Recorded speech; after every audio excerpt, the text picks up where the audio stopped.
Guys, आपने भी ये ट्रेंडिंग रील देखी होगी। चलो तो फिर देखते हैं आज इसके कुछ मजेदार कमेंट्स।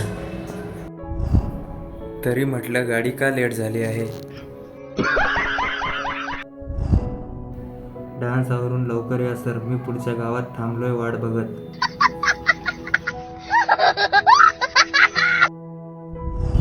अरे कंचन गाडी आण लवकर, उशीर झालाय.